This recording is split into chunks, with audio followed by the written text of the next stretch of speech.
Assalamualaikum warahmatullahi wabarakatuh. Perkenalkan, nama saya Ana Agung Sagung Istri Puspitasari Wijayanti, NIM 2018-31011, mikroprosesor kelas C. Di sini saya akan membahas ujian akhir semester. Untuk soal teori nomor 1, apa yang membedakan antara non-programmable dan programmable system berdasarkan pola aliran data input-output? Perkembangan mikroelektronika telah mendukung perkembangan input-output dari unprogrammable ke programmable system. Input-output semula bekerja tetap dengan perangkat hardware semata tanpa program atau unprogrammable. Input-output semacam ini fungsinya menjadi terbatas dan tidak fleksibel. Programmable input-output dikembangkan untuk memberi jawaban kelemahan-kelemahan unprogrammable input-output. Dengan programmable input-output, sistem mikroprosesor menjadi sangat fleksibel. Sebelum ada program, sebuah programmable input-output belum membentuk format fungsi port. Soal nomor 2, jelaskan komponen mikroprosesor kelompok bus data Z80 PIO atau Programmable Input-Output. Kelompok bus data ada 3. Yang pertama, D0D7 adalah bus data 8 bit 2 arah digunakan sebagai saluran data dan kata perintah. Yang kedua, ada A0A7 adalah saluran 2 arah untuk transfer data atau status dan sinyal kontrol antara peralatan input-output dan port A. Yang ketiga, ada B0B7, ini merupakan saluran 2 arah untuk transfer data atau status dan sinyal kontrol antara input-output dan port B. Selanjutnya nomor 3. Peripheral Programmable dan Interface PPI 8255 dikenal dengan mode operasi PPI 8255, mode 0, mode 1, mode 2. Jelaskan yang dimaksud dari mode-mode tersebut. PPI 8255 dapat dioperasikan dalam 3 mode. Yang pertama ada mode 0.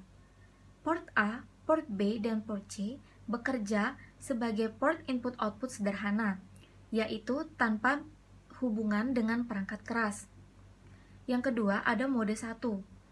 Port A, port B bekerja sebagai port input-output yang dilengkapi dengan hubungan otomatis, yaitu dengan menggunakan sebagian dari pin-pin untuk port C. Yang ketiga ada mode 2. Port A dapat dibuat bekerja sebagai port input-output dua arah, sekaligus untuk menerima masukan dan mengeluarkan data, dilengkapi dengan hubungan.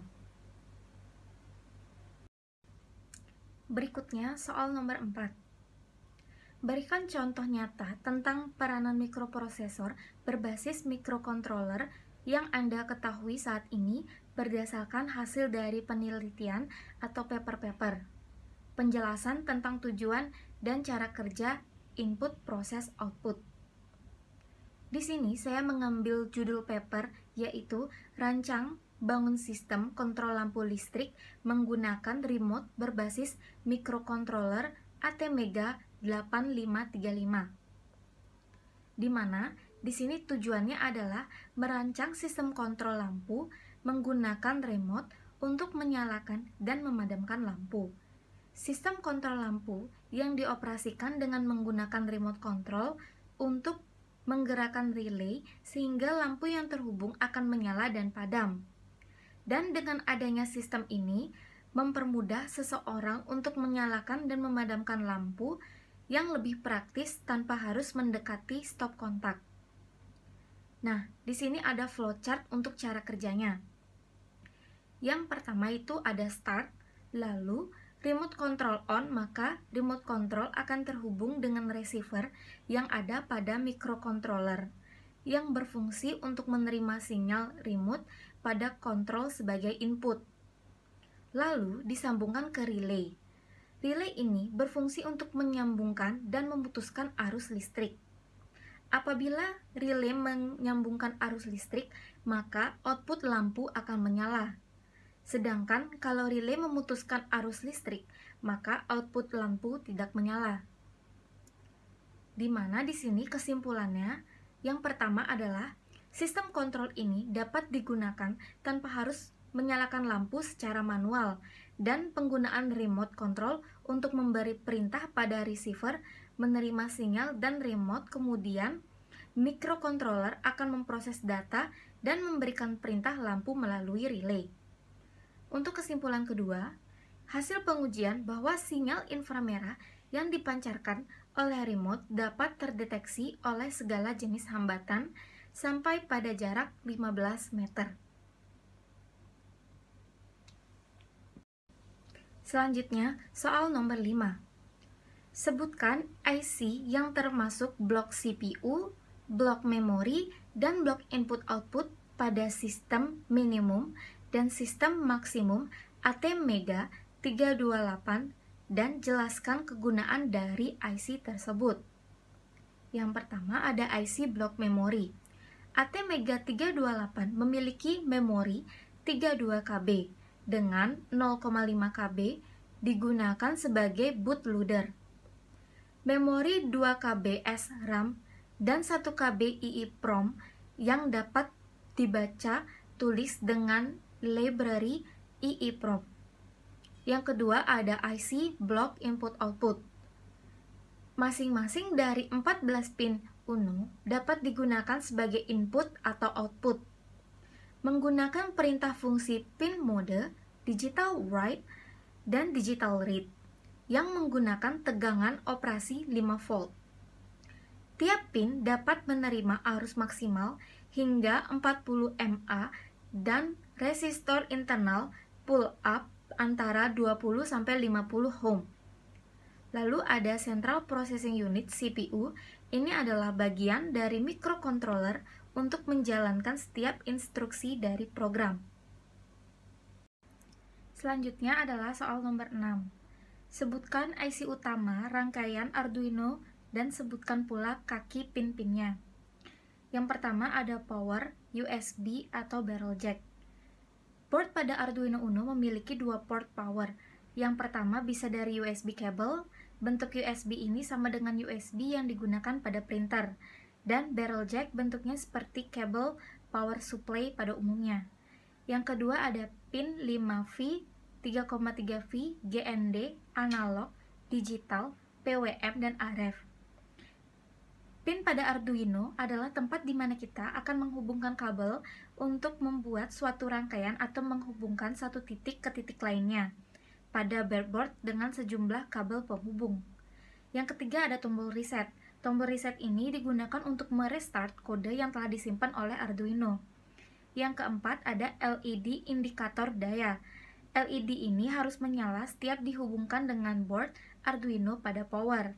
Jika LED ini tidak menyala, kemungkinan board mengalami kerusakan atau terjadi kesalahan. Yang kelima ada TX, RX, LED.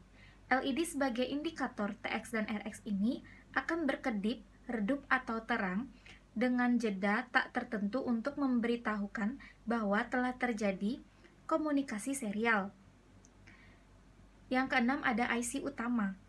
IC atau Integrated Circuit ini adalah otak dari Arduino.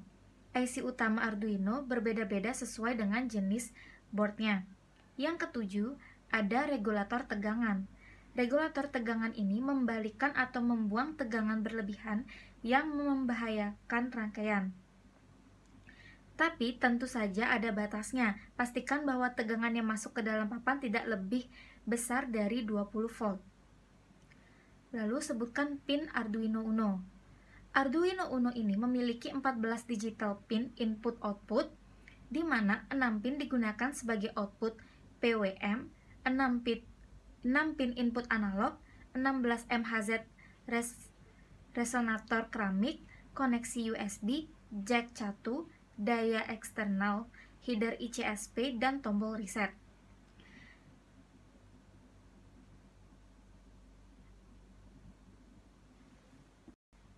Selanjutnya soal nomor 7. Jelaskan secara singkat prinsip kerja dari virtual breadboard dan buatlah kesimpulan praktikum tentang blink LED menggunakan Arduino pada FBB. Prinsip kerjanya ada 3, yaitu 2 pasang pada jalur bawah dan atas terkoneksi secara horizontal sampai menuju ke bagian tengah pada breadboard. Biasanya, ia akan difungsikan sebagai jalur dari tombol power maupun juga jalur sinyal. Beberapa contohnya adalah digunakan untuk jalur komunikasi maupun clock.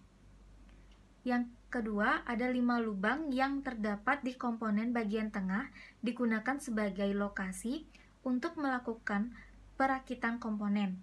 Jalur kelima tersebut terkoneksi secara vertikal sampai menuju ke bagian tengah pada breadboard.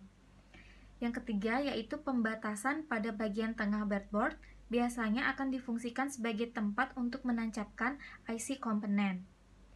Untuk kesimpulannya, Virtual Breadboard adalah software simulasi dan pengembangan untuk aplikasi embedded yang menggunakan microcontroller.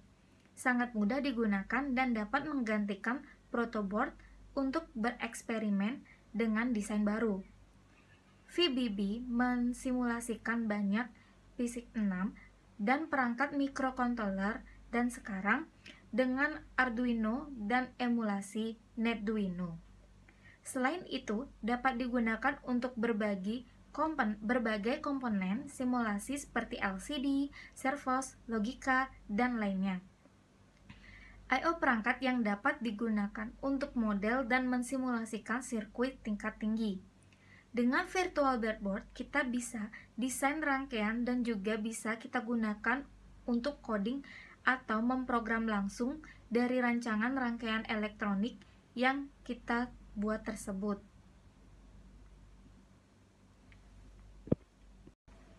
Selanjutnya yaitu soal nomor 8.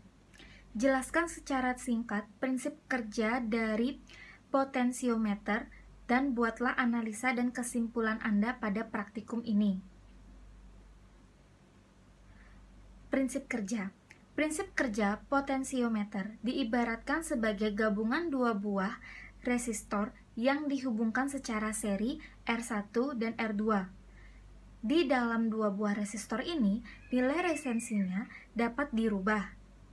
Nilai resistansi total dan resistor akan selalu tetap dan nilai ini merupakan nilai resistensi dari potensiometer.